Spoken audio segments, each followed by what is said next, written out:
बोलिए श्री शरभराज की जय। आज मैं आपको शरभराज के संबंध में जानकारी दूंगा।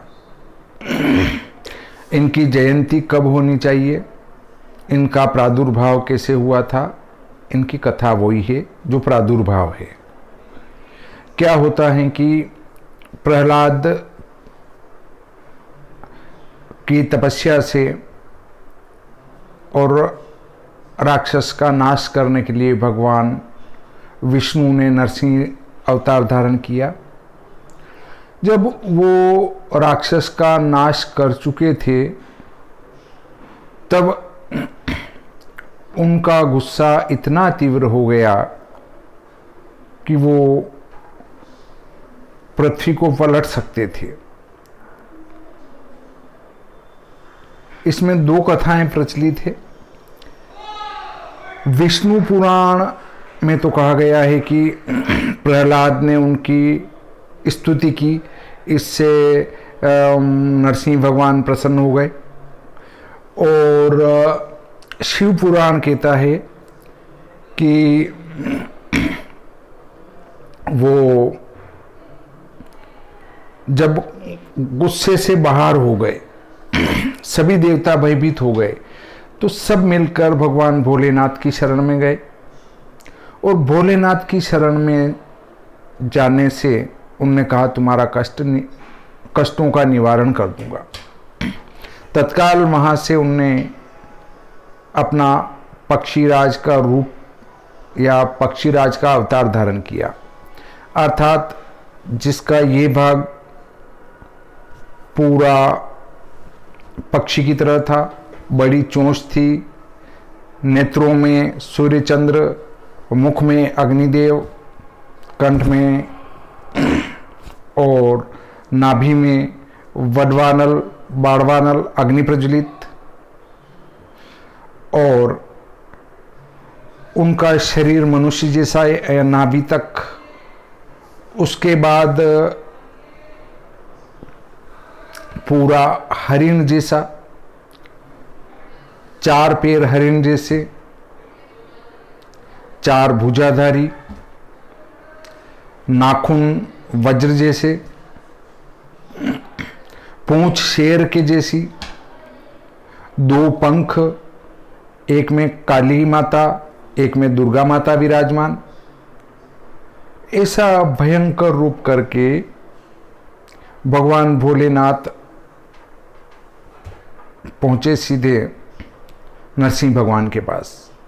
जाकर उनने सीधे उनके छाती में चोंच मारी और अपनी शेर जैसी पूंछ से उनके दोनों पैरों को बांधा, पीछे के पैर दोनों जंघा पे रखे, आगे के पैर दोनों यहाँ वक्षस्थल पर रखे और हाथों से उनके हाथों को पकड़कर आकाश में उड़ गए।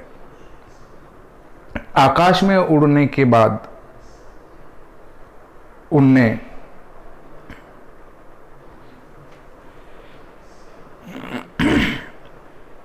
भगवान जैसी मूर्छा टूटी नरसिंह भगवान की, उनने भगवान शरभराज की स्तुति की। वे स्तुति से प्रसन्न हुए। भगवान नरसिंह ने अपने रूप का विसर्जन किया तो भोलेनाथ ने उनको सम्मान देने के लिए उनका चर्म धारण किया। इसलिए भगवान भोलेनाथ बागंबर धारण किए रहते हैं, क्योंकि वो नरसिंह भगवान का चर्म होने से। अब उसके बाद उनका रूप विसर्जन हो गया। भगवान भोलेनाथ वापस अपने कैलाश पर्वत पर चले गए। इस अवतार को पक्षीराज भी कहते हैं, शरभराज भी कहते हैं और आकाश भैरव भी कहते हैं। इनकी जयंती वैशाख शुक्ल पक्ष चतुर्दशी अर्थात 14 को प्रदोष व्यापिनी में मनानी चाहिए। अब आप कहेंगे ऐसा क्यों? क्योंकि भगवान विष्णु ने जो नरसिंह रूप धारण किया था वो सूर्यास्त के पहले धारण किया था, अर्थात सूर्य रहा होगा, क्योंकि उस राक्षस का वध उनने आधा सूर्य अस्त और आधा बाहर था, ऐसी स्थिति में उनका वध किया था। इससे सिद्ध होता है कि उनका जो प्रादुर्भाव है वो सूर्यास्त से पहले ही हो चुका था, क्योंकि सूर्यास्त से पहले जन्म होने के बाद उनने उससे युद्ध किया, युद्ध के बाद उसको फाड़ के फेंका था। तो जैसे ही उसको फाड़ा सूर्यास्त समय में, और उनका क्रोध कंट्रोल से बाहर हो गया, सहन से बाहर हो गया, तो तब देवता तत्काल पहुंचे होंगे। तो इस प्रक्रिया में आधा घंटा मान लेते हैं, और आधे घंटे में भगवान भोलेनाथ आकाश भैरव का रूप धारण करके पधार चुके, मतलब 1 घंटा। तो यहाँ पर प्रदोष काल में चतुर्दशी रहती है, इससे प्रदोष व्यापिनी चतुर्दशी में अपन आकाश भैरव या शर्वराज या पक्षीराज की जयंती भी मनाएंगे।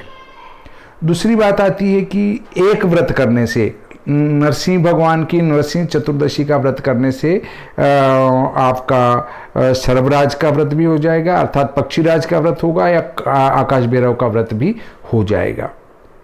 ये आकाश भैरव की तांत्रिक क्रिया जो हुए करें तो वो नरसिंह भगवान की तांत्रिक क्रिया से भी ज़्यादा पावरफुल है। इस क्रिया को नहीं करना चाहिए, तांत्रिक क्रिया में नहीं पढ़ना चाहिए, क्योंकि ये बहुत खतरनाक प्रयोग है। इसको करने वाला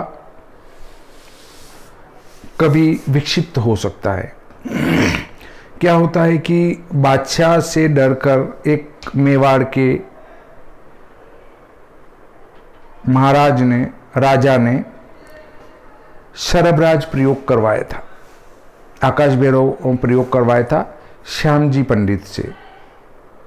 तो जब वो प्रयोग पूरा हुआ और हवन किया गया तो पुत्तल का होम किया तो वो वापस बाहर आ गया। ऐसा 7 बार हुआ। तब श्याम जी पंडित ने ध्यान कर बताया कि हे राजन, यदि तुम अपनी 7 पीढ़ियों का दान करो, क्योंकि ये बादशाह 7 पीढ़ी तक राज्य करेंगे, इसलिए तुम अपनी 7 पीढ़ी का दान करो तो ये इनका शासन नष्ट हो जाएगा। फिर उन महाराज ने 7 पीढ़ी का दान किया था, इसलिए उनके 7 पीढ़ी तक कोई भी संतान नहीं हुई। जो राजा था उसको भी गोद रखना पड़ा, फिर उसके बच्चे ने भी गोद रखा, फिर उसके बच्चे ने गोद रखा, इस प्रकार 7 पीढ़ी तक गोद रखते गए। उसके बाद क्रमशः वंश चला, और उसके बाद बादशाह का भी शासन बिगड़ चुका था, अर्थात अस्त व्यस्त हो गया था। उनने भी अगली पीढ़ियों में कोई शासन व्यवस्थित नहीं कर पाया था। तो ये शरबराज प्रयोग हैं, शरबराज जयंती हैं, शरबराज कथा है। बोलिए श्री पक्षीराज की जय।